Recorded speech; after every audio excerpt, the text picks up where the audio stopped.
يا اهلا وسهلا، ازيكم؟ انا مروه، دي قناتي كوبايه قهوه مع ميرو. يا رب القناه تطلعوا منها باستفاده. بس ما تنسوناش في اللايك والاشتراك في القناه وسيبوا لنا تعليق وهنرد عليكم. ويلا بينا نشوف حلقه النهارده بتتكلم عن ايه. فيديو النهارده بتكلم معاكم عن حاجات لو عملتيها هتفرق في حياتك جدا، وهتفرق في حياتك فرق انت نفسك مش هتتصوري. بصراحه كده، مش حسيتي ان حياتك بايظه؟ ما حسيتيش قبل كده ان حياتك واقفه؟ تدخلي في اي حاجه ما بتكملش، تدخلي في اي علاقه بتفشل، علاقتك مع جوزك مش راضيه تمشي، علاقتك بولادك برضو فاشله، علاقتك بنفسك مش حلوه، انت مش فاهمه نفسك ولا عارفه تتخطي الصعب، ولا عارفه تاخدي اي خطوه توديك لبر الامان، او تامن مستقبل ولادك او مستقبلك، او تخليكي على الاقل مرتاحه. مش بتحسي ساعات الاحساس ده؟ مش بتبقي حاسه انك بتتحاربي من الدنيا كلها؟ مش بتحسي ساعات ان كل الدنيا واقفه ضدك؟ مش بتحسي ساعات ان مفيش حد معاكي؟ حاسه بس ان كله عليكي؟ سالتي نفسك قبل كده ايه الاسباب؟ ايه اللي مخلي الدنيا مش راضيه تمشي؟ ايه اللي مخلي الدنيا ممكن تكون واقفه للدرجه دي؟ سالت نفسك كم مره ليه الحياه مش متقبلاني؟ ليه الظروف ضدي؟ ليه اللي مني ما همش مني؟ طب يلا بينا بقى، علشان الفيديو ده هغير لك افكارك كلها، وهخليك بامر من ربنا تبتدي خطوات للاصلاح لراحتك النفسيه، عشان تخلقي لنفسك راحه نفسيه تقدري تعيشي بيها في الدنيا. انا عرفت حاجه من قعدتي لوحدي اغلب الاوقات لفتره كده من الزمن. انا خدت كده كام سنه اتفرغت فيهم لنفسي، قعدت فيهم مع مروه وبس. كنت بفتش في النقط اللي كسراني، اللي وجعاني، اللي مسمراني في مكاني ما باخدش خطوه للامام. مش دايما كنت بتقولي انا صح، مش دايما كنت بتقولي انا اخطائي اقل اخطاء من اللي حواليا. في مره او فتره من حياتك قعدت فيها مع نفسك تتكلمي مع ربنا وتقولي لنفسك انك عندك عيوب؟ من الاخر، ليكي تصرفات صعبه ان اللي قدامك يتقبلها؟ مش ساعات بيبقى لسانك سليط؟ ساعات بيقع منك كلام بيأذي اللي قدامك؟ مش ساعات بتاخدي تصرف قصاد اللي قدامك بطريقه ما تليقش؟ مش ساعات تكبري موضوع كان ممكن يتلم بكلمه؟ مش في اوقات بتفضلي تزعقي لكل اللي حواليكي وخصوصا اولادك لو انت ست متجوزه، وتحسي ان هم ما عملوش حاجه تستدعي الزعيق ده كله؟ في حاجه غلط عندك. ممكن تكوني مره بتغوط، ممكن يكون عندك كلاكيع من الطفوله، ممكن يكون جوزك منكد عليك عيشتك، فانت عندك طاقه سامه ولازم تخرجيها. تخرج بقى زي ما تخرج، تخرج على ولادي، تخرج على بتاع الخضار اللي هنزل اشتري منه، تخرج على جيراني، وممكن ساعات اخرجها على نفسي. ممكن تخرجيها على نفسك في شكل اكتئاب. واحده مش مهتميه بنفسك، نسيت انت مين، عايزه تجلدي نفسك لمجرد ان انت مره بظروف وحشه، ونسيتي نفسك، نسيتي شعرك ونسيتي جسمك ونسيتي وردك ونسيتي صلاتك، كل حاجه سبتيها وفاكره حاجه واحده: ان جوزي مضايقني، ان امي ظلمتني، ان بابا اجى عليا، ان اخويا اكل ورثي. ونسيتي انت اتخلقتي لايه. انت مخلوقه لهدف ورساله هتسيبيها في الارض وماشيه، لا اما تكملي الرساله لا اما تفشلي فيها. مفيش ام فاشله تعرف تربي، مفيش ام يائسه تعرف تبص للحياه بنظره امل، مفيش ام يومها متلخبط، مفيش تخطيط، مفيش روتين الا وحياتها كلها مهرجله. كل شيء وليه شيء. انا لما اشيل القميص بتاعي من الدولاب واجيب المكوه اسخنها واقعد استنى شويه لما المكوه تسخن، انتظاري، وبعد كده كويت قميصي وبعد كده لبسته، بعدها ابتديت احس اني لابسه حاجه حلوه، حاجه مفروده. مجهود قليل كنت مستقليه بيه طلع نتيجه رضيان، وطلع نتيجه فرحتني في النهايه. هي كل الحكايه ايه؟ قميص او طرحه كويتهم بس، نقلوني، غيروا مزاجي، حسسوني بالثقه في نفسي. فممكن تكوني انت نسيتي هدفك في الحياه ايه، وايه الاخطاء اللي عماله تقعي فيها ليل مع نهار، مضيعه عمرك، مضيعه سنينك، مضيعه اجمل اوقات حياتك. خدي النهارده قرار واقعدي مع نفسك واتكلمي مع ربنا، قولي له يا رب انا في عيب، انا عصبيه، وفي عصبيتي لساني بيفلت. انا من النهارده هحاول قدر المستطاع وعلى قد ما اقدر امسك لساني وقت الغضب، اتحكم في ردود فعلي. استهدي بالله، قولي يا رب اهديني، يا رب ساعدني ان اغير الطبع ده، يا رب اقف جنبي لغايه ما اتخطى العيب اللي في شخصيتي. اتكلمي مع ربنا، اتكلمي مع نفسك، ابتدي خدي خطوات لاصلاحك.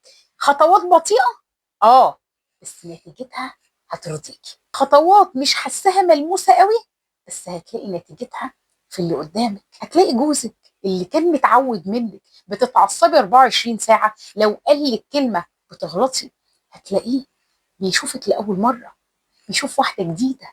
ولادك اللي انت عماله 24 ساعه بتزعقي، اهدي، اهدي شويه، خدي وقت لنفسك قبل ما تتكلمي وتردي على اي موقف بيحصل في حياتك. عايزاكي تعدي من 1 ل10. اعرفي انت هتقولي ايه قبل ما تقولي، اعرفي هتعملي ايه. اصل خلي بالك، كل كلمه احنا بنقولها متسجله، محسوبه علينا، لا تبقى لينا لا علينا. انت هتقدري تشيلي الشيله دي لوحدك؟ هتقدري تقابلي ربنا بالشيله دي ومتكلمه عن اخوكي ومتكلمه عن ولادك ومتكلمه عن حماتك؟ هتقدري تقولي لربنا اتكلمت عنهم؟ هتتحاسبي. ايه اللي هيدخلك في السكه دي؟ احنا مخلوقين ضعفة وخلق الانسان ضعيفا. ايه اللي يوصلك للحته دي؟ طب اعمل ايه يا مروه؟ ابتدي لساني اللي كنت مستخدماه في الكلام ليل نهار في التليفونات مع اصحابي ومع جارتي ومع حبيبتي، ونختاب دي ونتكلم مع دي، خلي الوقت ده حوليه من نميمه لاستغفار. وشوفي الخير وشوفي البركه. استغفري عن ذنوب انت نسيتيها. تعالي انا وانت النهارده ناخد عهد على نفسنا، ما اجيبش سيره حد، ما اذكرش حد. لو حد اجت سيرته لا اسكت لا انسحب. لو واحده حبت تتكلم عن واحده بالغلط، حتى لو الغلط ده فيها، اسكتي، انسحبي، قولي كلمه طيبه، لا اما امشي. ما تقعديش في قعدات كلها نميمه، ما تروحيش تقعدي مع ناس كل هدفهم في الحياه يتنمروا على غيرهم. غيري العادات اللي ممكن تتسبب في تعطيل حياتك، ومنها انك تتكلمي على حد. والله اعرف ناس بيجيبوا سيره ناس ميتين، اموات، ناس ميتين مش موجودين على الارض معانا، رسالتهم انتهت، بيجيبوا سيرتهم بكلام وحش وهم اموات، ميتين فرقوا الحياه، مش سايبينهم. ده في ناس بتحسد اللي مات يوم الجمعه، تقول لك يا بخته. ده في ناس بتحسد اللي مات في رمضان، يقول لك يا بخته ده ميت في رمضان بس احنا نطولها. ناس بتقر وبتحسد على حاجات الشخص نفسه ما كانش يملكها. دي إرادة ربنا، إرادة ربنا في خلقه. من الحاجات اللي ممكن تكوني انت مش واخده بالك منها وهتغير حياتك قوي قوي قوي قوي، ودي نصيحه مني بقى شخصيه، وسيبك بقى من القناه وسيبك من اللايك، وخدي الكلمتين دول وعلقيهم حلقه في ودنك طول العمر. لو انت زعلانه مع مامتك او باباكي، راضيهم، صالحيهم، وروحي لهم، هاتيها عليكي المره دي. ظلموكي، ما تزعليش، روحي راضي مامتك وباباكي، صالحيهم، كلميهم، اسمعي صوتهم. فرصة نجاحك في الدنيا 90% طول ما مامتك وباباكي موجودين. نسبة فشلك في الحياة لو مامتك وباباكي زعلانين منك، أو بيدعوا عليكي، أو مش راضيين عنك. ممكن يكونوا مش بيدعوا عليكي، انت برضو ضناهم، بس ممكن يكونوا مش راضيين عنك. تأكدي إن الفشل في الحياة هيبقى رفيق ليكي، هيبقى مصاحب ليكي. في حاجات لازم أشيلها من على رقبتي، في حاجات لازم أكون مطهرة طاقتي منها في الحياة. أنا نظيفة. أي حاجة تحصل لك وانتي ماشية صح يعتبر اختبار وابتلاء، وراه رحمة من ربنا، وراه تخفيف ذنوب. فلو انتي مزعلة مامتك، مزعلة باباكي، روحي راضيهم، هاتيها عليك المرة دي. عايزاكي من النهاردة تقرري انك سامحتي لوجه الله. النهاردة هتغفري لأمك وأبوكي ذنب او وجع تسببوا لك فيه لوجه الله، وشوفي بعدها حياتك والراحة اللي هتحسي بيها. مهما كانت حياتك مقفلة، عارفة حياتك المقفلة دي والله العظيم هتلاقي النور بيعمل ثقب فتحة عشان يدخل حياتك، لمجرد بس القرار اللي انت هتاخديه. عارفة بتبقى صعبة، أنا فاهمة إن إحساسها مميت. يا مروة ده أنا اتأذيت، يا مروة كرامتي، يا مروة ده مش متقبلين ولادي، يا مروة ده شحتوني، يا مروة ده أكلوا حقي، يا مروة ده أكلوا ورثي. أنا فاهمة، فاهمة كل ده. وعشان أريحك، أنا مريت في حياتي بظلم من ناس مقربة، بس ما كانتش ماما ولا بابا، بس أنا ضايقة الظلم، ضايقة الوجع. أنا جاية لكم من واقع أليم، ما حكيتش ما حكيتش عن وجعي، بس صدقوني أنا اتوجعت بما فيه الكفاية. الدنيا داست عليا بدل المرة مليون، وأنا هو معاك أهو النهاردة وبكلمك وبقول لك عفى الله عما سلف. افتحي صفحة جديدة مع الحياة. في ناس أعرف أشطبهم، وفي ناس ما أقدرش أشطبهم من حياتي مهما كانوا وحشين ومهما كانوا صعبين. لو أنا قدري في الحياة إن يكون عندي أم جحدة قاسية ما تعرفش يعني إيه أمومة، أنا هعملها في الدنيا بالمعروف، أنا هعملها في الدنيا بالإحسان بس. بس هعملها بالإحسان وبس، مش هضغط على نفسي، مش هاجي قوي عليها، لان انا برضو بني ادمه، بحس بتوجع، عايزه اللي قدامي يحبني، عايزه اللي قدامي يحن عليا، وخصوصا لو كانوا مقربين زي ام او اب. لكن للوضع الصعب ان هي امي وهو ابويا اتنازل. التنازل اللي هتنازله في الحته دي المقابل بتاعه كبير، المقابل بتاعه عظيم، وامتني لربنا على وجود اهلك على قيد الحياه. انا كانت امي رحمه الله عليها، ما تنسوش ماما، تدعوا لها بالرحمه. الحاجات التانيه اللي ممكن تكوني محتاجه تغيريها في حياتك عشان توصلي كده لفكره الراحه، لفكره السعاده، لفكره الهدوء في حياتي، ان انا اتجوزت. اللي انا اتجوزته ده جاي من بيئه مختلفه، جاي من تربيه مختلفه، بس في النهايه بقى، ودي المهمه، ان هو بني ادم، بني ادم تمشي معايا على نظامي وبس. انا ما احبش جوزي يقعد في كافيه مع اصحابه لازم تسمع كلامي لان في مشاكل هتحصل. انا ما احبش جوزي يكون رايح وجاي على مامته لان انا بحس ان مامته بتسخنه عليا لمجرد ان انا عايزه اعوض نقص جوايا. افرض سيطره على جوزي، ظلمتي جوزك، جيتي عليه. يمكن يكون جوزك راجل عايز يمشي حياته، يمكن جوزك مش عايز يخرب بيته فبيبلع حاجات ما تتبلعش، بيرضى بأوضاع ما ينفعش يرضى بيها، بس اهو هو حاسس نفسه في حكم المضطر، مش عايز يرجع يعيش تاني في بيت أمه، مش عايز يسيب ولاده اللي تعب فيهم، مش عايز يسيب سريره اللي نام عليه. وكل ده انت تفكيرك في حتة وهو تفكيره في حتة. انت تفكيرك ان انا لازم اسيطر، ان انا لازم اضغط. غلط، بتاخدي ذنب، تاخدي ذنب كبير، بتوقفي مراكب سايره كانت ماشيه في نص البحر. انت مالك بعلاقته باخته ومالك بعلاقته بمامته؟ سيبيهم لحالهم وانت لحالك، هم حاجه وانت حاجه، هم وضع وانت وضع. حياته مع اخواته مختلفه عن حياته معاكي، حياته مع امه مختلفه عن حياته معاكي. هو في النهايه شريك حياه، مش ملك، ده شراكه. عارفه يعني ايه شراكه؟ يعني ممكن في اي وقت تنفض، ربنا جعله شريك مش استعباد، ولا هو يستعبدك ولا انت تستعبديه، ولا انت تسيطري ولا هو يسيطر. بس انا بكلمك انت النهارده، لو انت من الناس اللي عارفه ومتاكده انك جيتي على جوزك، ظلمتيه شويه معاكي، كنت عصبيه، كنت بتغلطي، كنت بتعلي صوتك قوي، الناس كانوا بيسمعوك وانتوا بتتشكلوا، بيسمعوا خلافاتكم، خدي القرار ان ده ما عادش هيحصل تاني. قولي لنفسك انا من النهارده واحده جديده، انا من النهارده محدش يعرف عني حاجه. كنت دايما بتروحي تحكي، ما عدتيش تحكي لحد.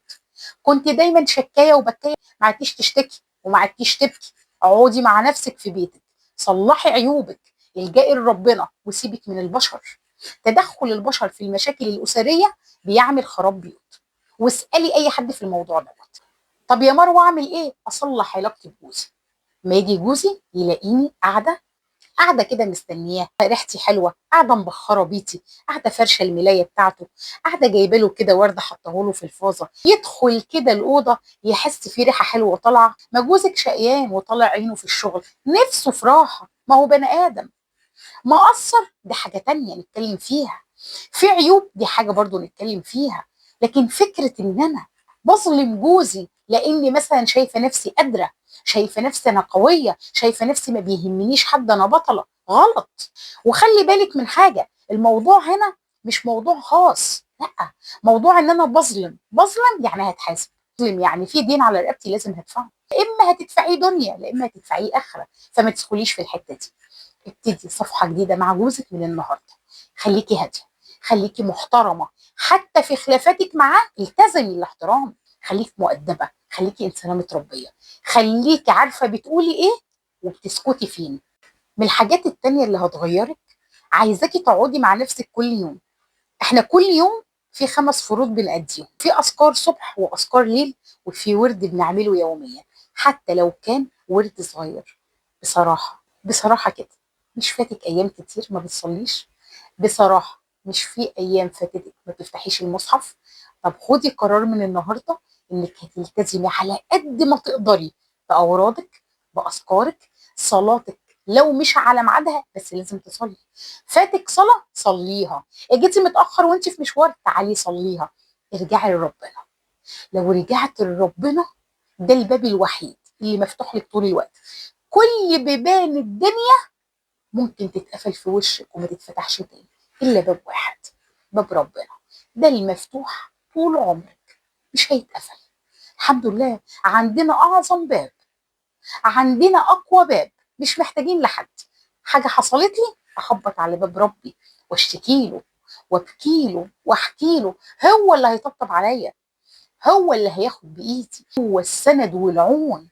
كله فاني، كله الى زوال، الباقي وجه الله، الباقي معايا ربنا، اللي هيحتضنني في ازمتي ويشيلني منها ربنا مش البشر. هقول لك بقى على سر ليا.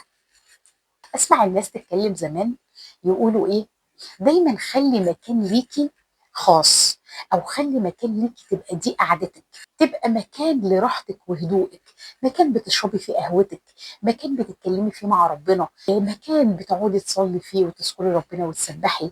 كنت دايما اسمع الناس بتتكلم في النقطه دي اللي هي حاجه مهمه قوي، فكنت بصراحه اقعد اضحك. انا عايزه اقول لك ان فكره ان يبقى لك مكان بتاعك في البيت، المكان ده ممكن يكون كرسي صغير وترابيزه طقطوقه صغيره كده، بتحطي عليها المصحف بتاعك، بتحطي عليها كوبايه القهوه مشروبك، بتحطي عليها تليفون. انا اكتشفت ان الحته دي بتغير من شخصيتك وانت مش حاسه. عارفه الناس اللي شغاله كده في الاداره اللي ليها مكتب وليها اوضه خاصه بيها وليها مكتبها وليها برستيج كده؟ على فكرة، أول ما تعملي مكان خاص ليكي في البيت، لو المكان ده حتى في بلكونتك، في البلكونة بس. أنا الأوضة بتاعتي مش كبيرة، يعني أنا الأوضة بتاعتي اللي بنام فيها أوضة مش كبيرة، بس عاملة لنفسي فيها كرسي. الكرسي ده هو صاحبي، الكرسي ده ريحتي فيه، يعني أنا ريحتي بتبقى في الكرسي، فبحس إن أنا ليا مكان. مهما نزلت ومهما رحت، مهما قعدت في الصالة، مهما رحت قعدت في البلكونة، ده مكاني، ده المكان اللي بفرد فيه ظهري، حافظنا بعض ولفنا على بعض، فالمكان بقى ليه طعم مختلف عن اي حته في الشقه عندي. لو تعرفي تعملي لك مكان في بيتك، يبقى المكان ده مكان هروبك من الزحمه ومن المشاكل ومن قرف الولاد، من كل حاجه، اعمليه. اعملي مكان تصلي فيه ويبقى قعدتك فيه سهله اهي.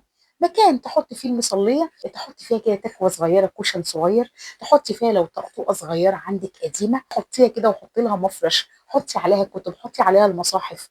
خلي لك مكان هو ملجأك، هو المكان اللي بتجري عليه اول ما تقرري ترتاحي، اول ما يوحشك. الحاجه دي مع الوقت هتحسي ان انت مرتبطه بيها وهي مرتبطه بيكي، كانكم بقيتوا حاجه واحده. ولهنا اكون خلصت. ما تنسوناش في اللايك والاشتراك في القناه، وسيبوا لنا تعليق وهنرد عليكم. وما تنسوش تقولوا لنا رأيكم في الفيديو وانا هرد عليكم. يلا سلام.